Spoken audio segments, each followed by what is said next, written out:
Hello and welcome to the Pots and Trowels podcast with me, Martin, Jill and Sean. Hello. Hi. Hello everybody. Well, Jill and I have been out and about over the last week or so talking to groups, and it was a really wonderful surprise at one of them to bump into my very first boss when I was an apprentice gardener. So I had to have a chat with him. The lovely Norman. He was gorgeous. And we just need to pay a special thanks to Plant Grow for their support with our podcast. They produce organic, sustainable garden products, all made in Norfolk, and listeners can get a discount with the special code that is in our show notes. And later in the show, I'll be telling you how I use some Plant Grow produce in my own garden. But first, I heard a little rumour that Norman, your first boss, let you into a secret about how much his first year's earnings was when he was an apprentice in the late 1950s. £83. That was not a week, that was a year. That was for the year. That was a year. Wow. Absolutely, yeah. I wonder what have that would have changed. got you back in the It takes that 1950s. much now to fill up the car with diesel, doesn't it? Anyway, we're going to hear from Norman in a moment. Just a reminder, if you've got a question for Martin or any of the team, drop us an email, info@pots&trowels. Got jobs for the garden coming up later on, and also some questions from the U3A, including one about ginger lily. Yeah. But Interesting. All that after Norman.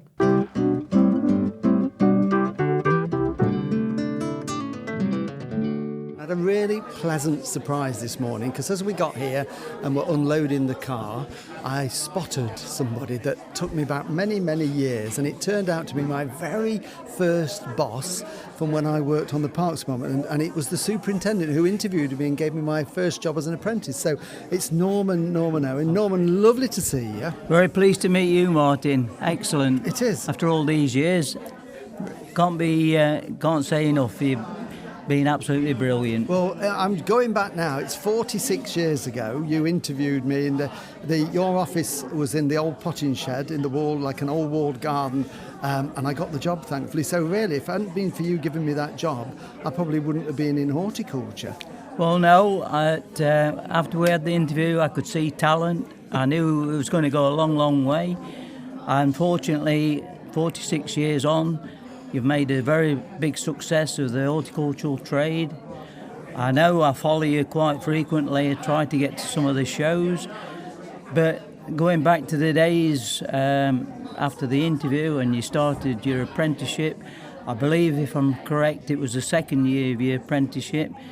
I give you a treat through the council and took you down to Chelsea Flower Show. You did, yes, that's right. I knew I should bump into was Percy Thrower. That's right, yeah, And we did. we stood, we had a casual chat, introduced Martin to Percy, and I can remember as clear as today, he asked a question and he asked him, where do you want to go and what do you want to do? Yes, no, I remember that as well. That was a lovely trip. You just stood there, looked at Percy and said, I shall never be happy until I'm in your shoes. And believe me, you've more than done that. You've excelled yourself and you're a true star to the professional trade of horticulture. Really admire you for what you've done. You're making me blush now, Norman. So let's talk about you now, because this is about... Because when I met you, you were the park superintendent. It was the Newark Parks Department. It was a brilliant training, it really was. I was in the glasshouses. But you, I think, because you'd worked in horticulture again from leaving school, That's hadn't right, you? yeah. And am I right in thinking, I don't know whether it was at Newark or maybe the previous post to that, you were the youngest superintendent I was in the country? And that was Hucknall Urban District Council. I started my apprenticeship working in a family-run rose nursery at a place called Hucknall, which was a business handed down by the family, and we produced roses for Harry Wheatcroft, because at that time Harry Wheatcroft was a young guy and really wanted to take his profession further and further. And I can always remember one day he visited the nursery and asked if our people could produce his rose trees for his customers so that he could end up developing his time to breed in different rose trees. And he was assured by that we could produce the best rose trees possible and also enable him to be able to do his breeding programs and produce named roses, rose species, which he did until he passed. Yeah, I mean, he was big in the rose world, wasn't he? That's Harry right, Wyckoff? very big. Instantly recognisable for his That's right, with his handlebar moustache. yeah. Absolutely, yes. And then from that, I joined Hucknall Urban District Council, where I then became a foreman as soon as my apprenticeship had finished. And then I worked my way up to being Deputy Park Superintendent. And then in the early 70s, I then became the Park Superintendent for the council, for the local council. And that's when I got into management and started my career properly. And in them days, there was a combination, because you was a park superintendent as well as a cemetery superintendent. So I've seen both sides of life from one way to the other. Absolutely, yeah. And so from then on, I moved. I came out to local authority early 70s because of the reorganisation that was taking place with local authorities. And rumours was going around at that time that what I call the old brigade was going to be sidelined to make way for new people. And so I decided to have some time out, set up a landscaping company, which went as well as it could go. And then I decided in 1976 I wanted to go back into local authorities. And I was very, very lucky, because in 76 Newark Council advertised for a park and superintendent area manager, which I then was lucky to take and got. And from there on, that was where I progressed, and that was the time with Newark Council when I came across Martin.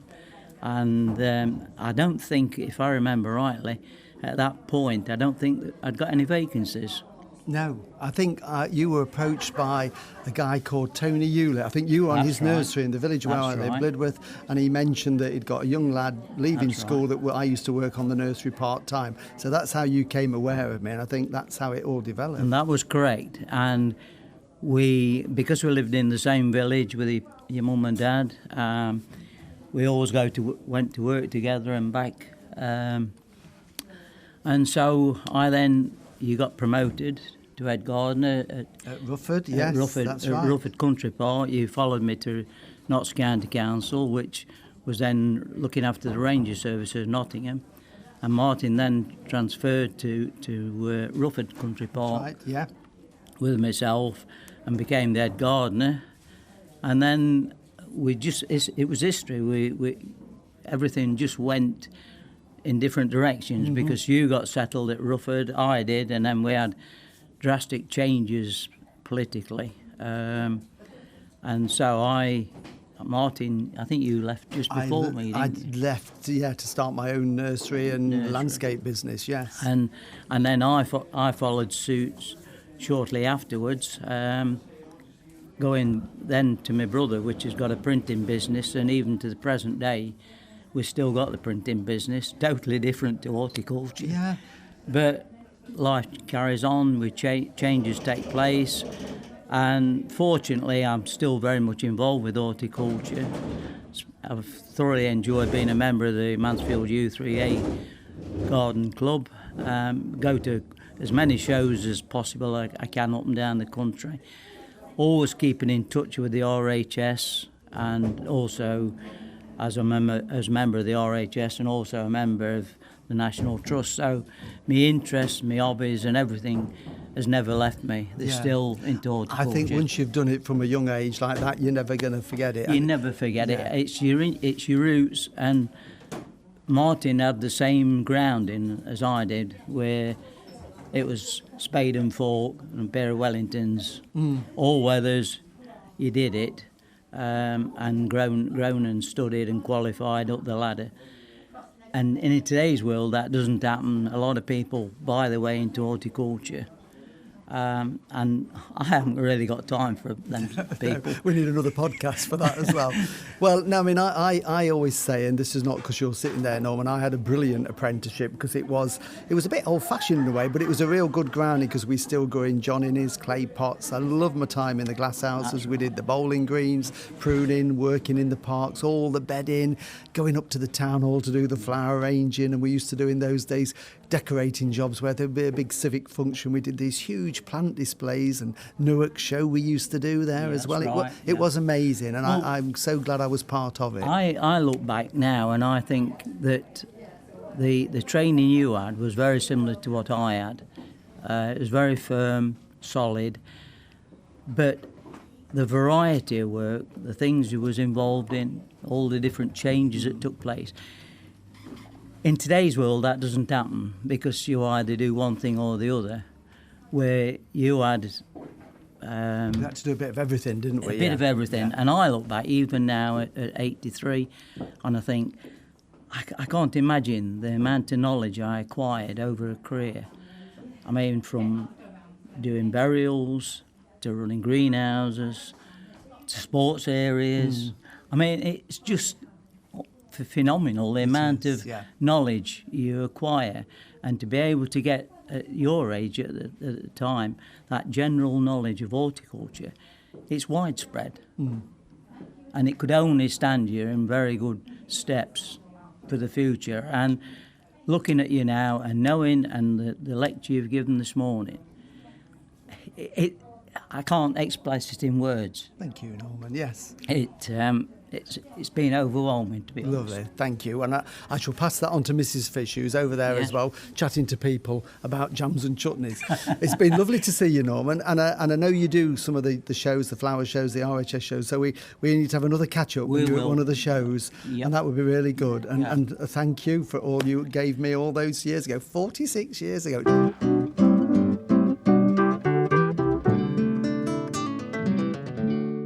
Now, I'm going to say this before we carry on. If you're not watching this on YouTube, our videos are on YouTube, and I never know whether to look at you or the camera because I get a bit confused. Yeah. But anyway, later in the programme, or later in this episode, we're going to hear a question about ginger lily, which sounds interesting. But first, I want to know, how did it feel to run into someone who's so influential in your career, Mark? He was so lovely. Yeah.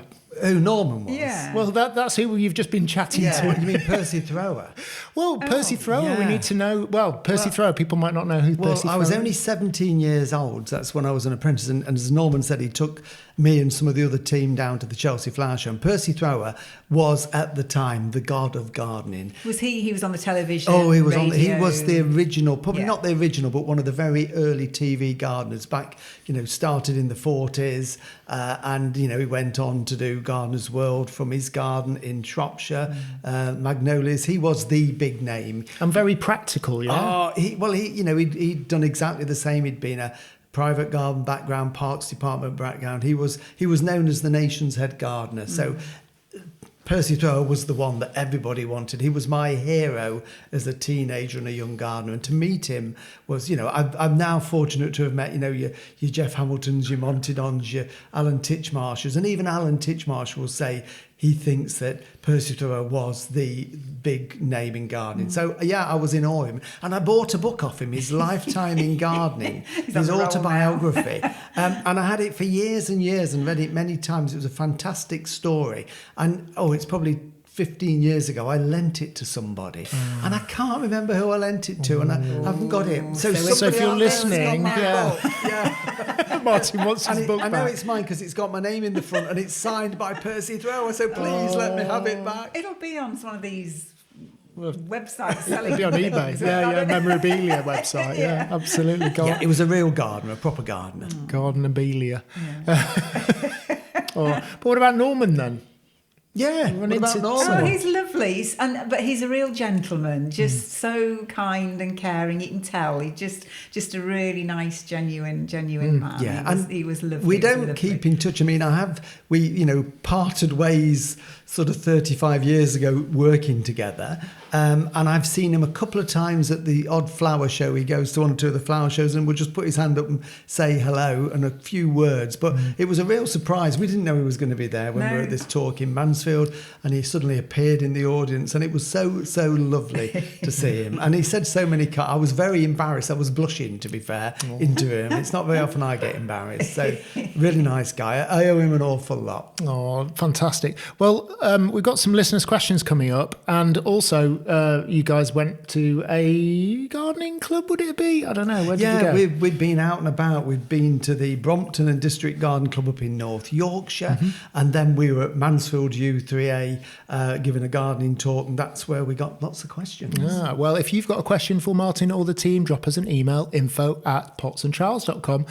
But yeah, maybe we should hear those questions. But later on in the show, we're going to be doing some jobs in the garden, aren't we? But absolutely, yeah. Yeah, let's listen to the U3A then.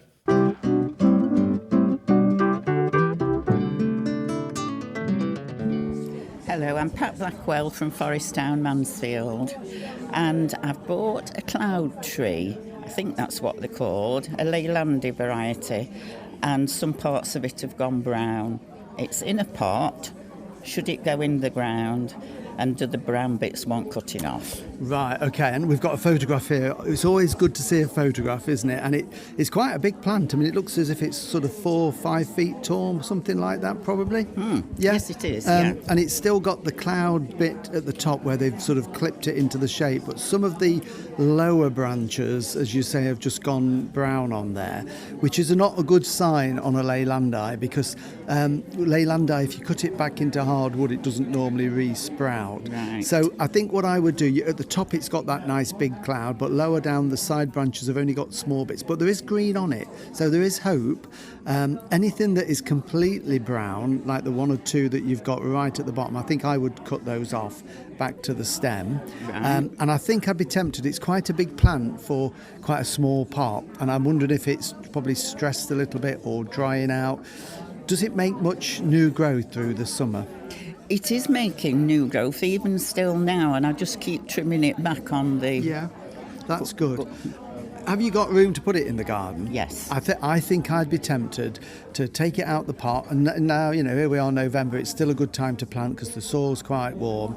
Take it out, prepare the ground, improve it with a bit of compost, plant it in, and then the roots can get out into your soil. And I think next year, with a little bit of fertiliser in the spring, just sprinkled around the base, it will put on a flush of new growth, and hopefully some of these lower branches that are a little bit sparse will thicken out, and then when you get new growth you can keep doing that little bit of trimming just to get that. And I think in a couple of years you'll get some lovely sort of that cloud with those like balls on sticks effect with it.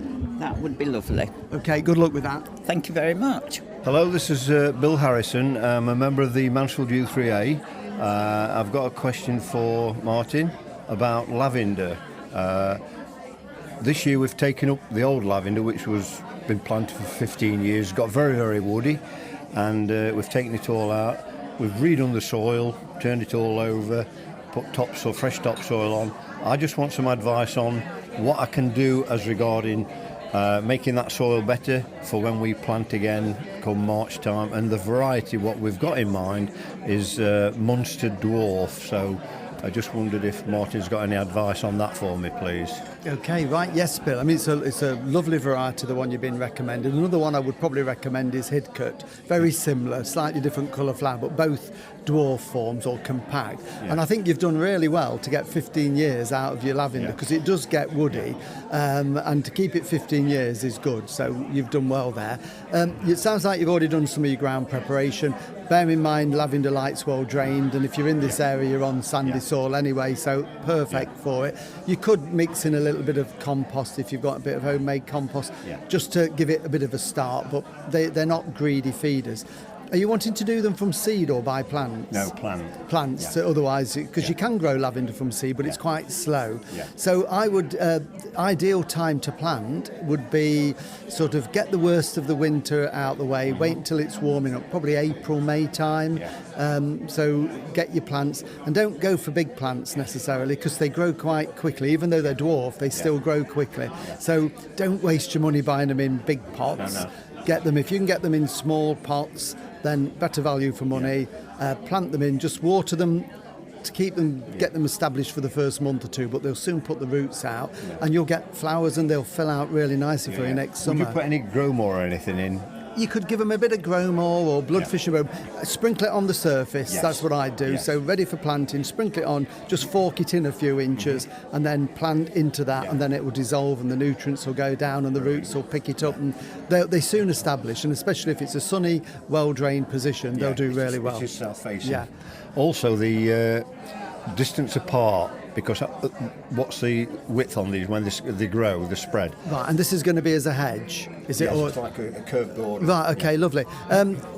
You can go. I mean, it depends, but these don't make a big spread. So I'd probably put them about. I'm just holding my fingers out to try and gauge it. Probably about 15 inches apart, something 15, 16 inches. That way they'll sort of grow together and make a hedge rather than look like they're spaced too far. Excellent. You can go a bit closer if you want to. Depends on your budget, Bill, but I know you're worth a bob or two. The other, I mean, the 15 years we've had the last variety in this English lavender, every year we took the heads off. Carol's makes lavender bags, and we give it to neighbours. We make arrangements up, and the fragrance around the house just give a little shake, and you've still got that fragrance, and it's lovely. Put it under your pillow. You fall asleep at night. Absolutely, and dream of happy days gardening. Well done. Well, hopefully you'll have all that to come now for another 15 years with your new plants. Thanks, Anyway, Bill. thanks ever so much for that, Martin. Cheers, thank you. Mike. I'm Diane Ford. I wonder if you can answer this question for me. We have a very large, what I'm told is called a ginger lily, otherwise known as a hedychium, I believe, probably about 10 years old, in a very large pot. It seems to have filled the pot full of large nodules and hasn't done very well this year. The flowers have come to a bud but then just died off, and the leaves are beginning to brown, and it just hasn't thrived this year. What do you suggest I do? And this is kept under cover, isn't it? Under glass. It's inside a conservatory, unheated conservatory. Yes. Okay, I mean, it should be fine there. I suspect if it's been in the same pot for 10 years, I would imagine it's completely filled that pot, hasn't it? Yes, it has. I think it's just getting too pot bound. It's not actually got room to expand because it's got this sort of tuberous rhizome type root. And it's the ornamental ginger, as you say, has these long leaves and then quite attractive flowers late on in the season. And I think it's just so cramped in the pot. So what I'd be tempted to do with it, if you can get it out of the pot, that might be the problem if it's so established. Right, okay. Well, if you can, I mean, sometimes you can get like an old carving knife. This is not the time of the year to do it, by the way.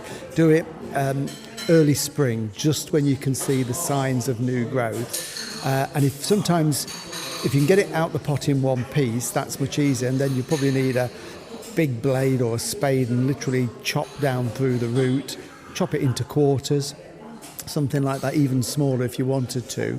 Or sometimes if you can just get a big old carving knife and almost cut like a wedge of a piece of cheese out, a slice of cake.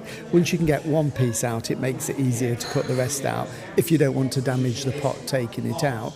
And I think by dividing it and then potting it straight away into some fresh compost, a good loamy compost with plenty of feed in it, we like lots of water through the summer, it should be fine in there, and I think it will then bulk up again, and maybe not next year but the year after it should flower and just perform so much better.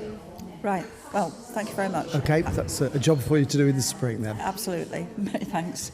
My name is Jill Pullen and I have a very large garden.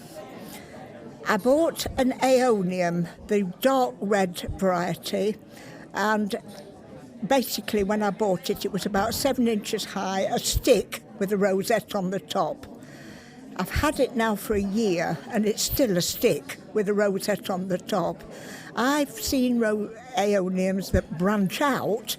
Why isn't mine branching out? Good question, Joe. Is it actually growing taller though? Oh yes, it is. Yeah, but you've still only got that single stem with the rosette on the top. Right, what you've got to do is be very brave next spring. So obviously in the winter you keep it somewhere. Do you keep it inside or? It's in the kitchen windowsill. Right, perfect. Needs frost protection. The frost would kill it. So keep it ticking over in the winter. When it starts to look like it's growing in the spring, this is where you've got to be brave. You've got to get a pair of secateurs and cut it about 6-8 inches above the pot level through that single stem. So you think, oh crikey, I'm going to do a lot of damage here. So just chop through it and then you're left with a stump. keep watering it, feeding it, and what will happen is around the top of that stump, which is probably going to be as thick as your finger or even thicker, you'll get, after a few weeks, lots of little buds appear, and then they will form new shoots, and you'll get that multi-headed. By the end of the summer, it will be multi-headed. Might also be worth next year going into a slightly bigger pot and feed it a bit more just to give it a boost. And then the bit you've cut off the top, you can take a cutting from that. So allow the bottom of the stem to dry for 24 hours. It calluses over. Take off some of the leaves so you've just got a small rosette on the top. Push it into a pot about an inch or so into the soil or compost, and it will root, keep it shaded, root, and you've got another plant. Oh, wonderful. So it's easy to do, but yes, a lot of them, some do branch, but the majority just do like yours has done, a single stem, and just keep going taller and taller. Well, when I asked the lady from whom I bought it, she said, well, that's what aeoniums do. I said, no, they don't. I've seen them with branches on. She said, no, aeoniums just grow a stick with a rosette on They top. do. I mean, you see them at the flower shows on the bench with all the cacti and stuff, and they do exactly what I've said. They cut the tops off, branch them out, just makes a better looking plant. Yes, it does. Okay. And also, of course, I've seen them in Cornish gardens where they're a permanent feature because of the microclimate. Yeah. Branched out. Yeah. Well, you'll have more plants next year, and then you can eventually, those side branches, you can take the tips out and get more cuttings, and it'll branch. So you'll not be able to get it on the windowsill. Exactly. Thank you, Jill. Thank you.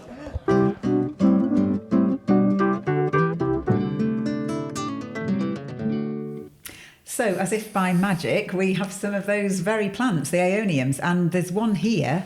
And if you are watching this on YouTube, then you can see me holding one of these up to the camera. Let's let the camera it's see got, it. how many branches are there, Sean? 1, 2, 3, 4, 5, More than one. About 6 branches off, and then a variegated version, which is lovely. That's got loads, I think the camera may be not focusing on it, but you get the gist. You get the idea. I think the camera's on manual focus. And these Not that started it as a matters. single stem, just like Jill's. And when we bought them, He's coming back to his mic now. He's coming back. He's coming back. Martin, just for those of you just listening, decided to get up and go and try and show the plant to the so used camera. to having a clip on Anyway, mic. He's here now. No, I have to talk. They'll have heard you. You just would have been a bit quiet. They started as a single stem, and then a year ago I cut the top off, and that one has probably got, the lovely variegated one has got 6 or 7 stems on that now. Got more than that, yeah. So they will bush out. So hopefully, Jill, if you're watching this, you'll see exactly what your plant will be like in a year's time. Yeah, and I might move that one because it's probably right in front of your face now. Yeah, you're trying to block me out now, aren't you? That's it. Yeah, there we go. That'll work. So yes, and they're good, really good plants. Yeah, they're really attractive looking. How tender are they? Because I know we've still got all of ours outside. They're just on a little display outside the greenhouse. So do we need to start thinking about bringing those in? Well, we are now the 10th of November. It's been very mild. Certainly in the UK it has. Normally we've had a few early frosts back in September, but then it's been very mild. So these are still outside. They're in a sheltered spot where they get sunshine when we do get the sun, because it's been cloudy. But I will bring them in. My plan is, probably today in fact, I will bring them in. So it's the 10th of November at the moment.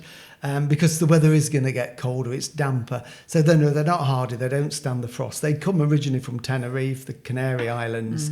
So they're going to come into the greenhouse where there's just a little bit of protection in there. And then what I will do is then the next stage will be bring them into a little, I'm just looking at Jill now, we've got a porch at the back there, which is frost free. They'll come into there for the winter. So they don't need a lot of heat. All of them? All of them, yes. I needed to break it to you gently while we've got company. I'm mentally I'm envisaging your porch, and I'm wondering where people will walk if it's full. They are beautiful plants, so popular at the minute. So yeah, they'll come in, and as long as they're kept 2 or 3 degrees above freezing, and the compost is kept on the dryish side over winter, they'll be absolutely fine. Fabulous. Well, I just wanted to point out that I've been out in my garden this week because you did a video about what veg we can plant this time of year, and I decided to do one of them. Only one of the 4. That's great. The video is 4 veg you can plant now, so go and check that out if you have a chance. But yeah, one of the things was garlic. So I decided I had some Plant Grow, our sponsor Plant Grow, very kindly sent some sample compost and mulch and things. So I've planted some garlic out in a basin, a bit like I've done lettuce in before, and I'm hoping that'll work. Yes, absolutely. So you broke it into the cloves and put it in there. Yeah, the cloves and spaced it. So the blackbirds can't I pushed it down so the blackbirds can't get at it, and I'm worried more about squirrels in our garden, but the blackbirds as well. And then might put something over the top of it as well. Oh, right. Well, if anybody wants more information on the Plant Grow products, then you can go to their website, which is plantgrow.co.uk, and they've also got a discount code with us. But the details. Check out the show notes. Yeah, that's all. And the garlic was very kindly sent from King Seed, who sponsor our YouTube videos. Fantastic. So again, they've got discount codes going if you would like to have a look at their seed. Good stuff. Well, brilliant. So jobs then, eh? Jobs in the garden. Yeah, what do we need? Well, Aeonium's in, and that was it. It's sort of really now. Normally, I would have brought them in before, but last call if you've got any tender plants outside that you want to protect and keep for next year. So anything that will be damaged by frost, get them in now, because it is going to get colder as sure as anything, and it's damp and it's horrible. So bring them in. So the Aeoniums are coming. We've got various other plants. The pots of agapanthus we're going to bring inside. They'll just go in the greenhouse. I was going to ask you about that, because our variegated agapanthus is the leaves are all going sort of browny, yellowy, mushy. Yes.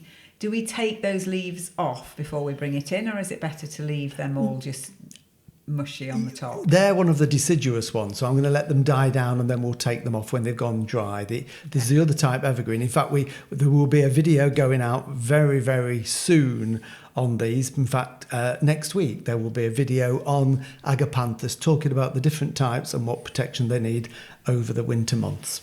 I need to watch that then. You do, yeah. Well, I think you're going to watch it at least once. Yeah, you're filming it. You'll be filming it. So yes. The other thing is the lawns are still growing. I can't believe how fast the grass is still growing. It's almost like that spring growth at the moment. You trim it and you think that's it now, and then within a few days it's got a nice little layer of new growth on. So I am still trimming it. I don't like it to get too long over winter because it weakens it. I always think. I think if you can keep it nice and bushy, it gets through the winter. But also the leaves are falling off the trees now, so every morning it looks like somebody's sprinkled confetti leaves on the lawn. So after about a week, when there's a nice layer building up, I get the mower out, set quite high, go over it, collect everything up. It chops the leaves up as well as cutting the grass, and they're going onto the compost heap. We've emptied all the old compost out. We're now filling it with all the garden waste that we're getting at the moment. I've also pushed in a thermometer, a soil thermometer, into the compost heap. And this is a mixture of just grass clippings, a few bits out the garden, and leaves. Mix it together. And it's amazing how hot it gets. And in a week of putting it in, and I've had to write this down, it got to 45 degrees centigrade, which is 112 degrees Fahrenheit. And when I took the lid off, it was just like opening the top on a jacuzzi. The steam just flowed off. Could you cook on that heat? You probably need it a bit warmer, would you? Or would you do it slow cooker? I don't know, yeah. If you're prepared to wait for something, then... Well, I mean, if you put something in and came back the next day, would it? Well, people have done that, yes. Where they've in grass clippings or like sort of damp hay, wrap it in foil, really seal it and put it in, and it will cook. So, well, we'll do some jacket potatoes for tomorrow's lunch. We'll let you know.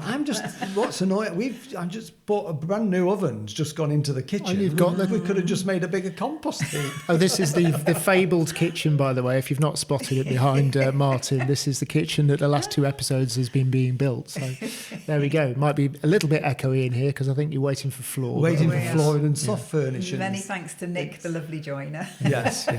And finally, my last job would be evergreens. It's still not too late if you need to give them a little trim. So if you've got some evergreens that are just not a heavy prune, just to tidy up before winter, don't leave it too late because we don't want to do it when it's really frosty, but just tidy them up now if you need to, and they will look great then right the way through till next spring. Can I ask a very quick question about a little evergreen? Our Natter ladies in our village have just done some poppies around because we're ready for Remembrance Day. So we've put some poppies around the village sign. Because it's Remembrance Day today. Yes. And so they look really good. We put them out last week. But in front of the village sign, there is a little planter with a very dead brown evergreen, but there is a little bit of green growth at the bottom of it. And we just wondered, should we take the initiative and get rid of it, or if we cut it down, will it grow again? Or we did kind of think that maybe the parish council wouldn't like us. Is this guerrilla gardening? They used to call it guerrilla gardening, It didn't messes they? up our poppy display. And do you know what sort of shrub it is? It's very dead. It's just one of the little conifers that you'd buy to put it's in probably a dried container. out. Yeah. Well, if it's a conifer, it probably won't ever come back to life. That's what I So thought. what you could do if you wanted, which would be a nice thing to do, if you could run down the village now, because the remembrance service is later this Yes. afternoon, you could cut some big pieces off our rosemary for remembrance, and push them in to make it look like a plant, just to disguise it. Nobody will notice. Yeah, exactly. Fabulous. Just a reminder that if you've got a question for Martin or the team, drop us an email, info@potsandtrowels.com, or just put a comment on one of our videos. That would do the job, wouldn't it? Absolutely, yes. If you listened this far through the podcast and you've got the time to do us a little review, that would really help the podcast get to a few more people. So we like 5 stars on our ratings where possible. We understand that's not always possible. But also just if you're able to write us a review, if you're on Apple Podcasts or one of the places that allows you to do that. And then we'll try and read it out on a future podcast and we'll give you a shout. Is that what they call a shout out? A shout out. shout Yeah, out. we can pretend we're in like Shout radio out. smashing it nicely. Yeah, Not half absolutely. Good. Yeah. And we're going to be back next week. I've actually been to visit Samantha from the Bardney Manor garden, walled garden, and all the restoration. So very interesting story she's got to tell. So that'll be featuring next week. Look forward to it. See you then. Bye. Bye. Wave, boys and girls.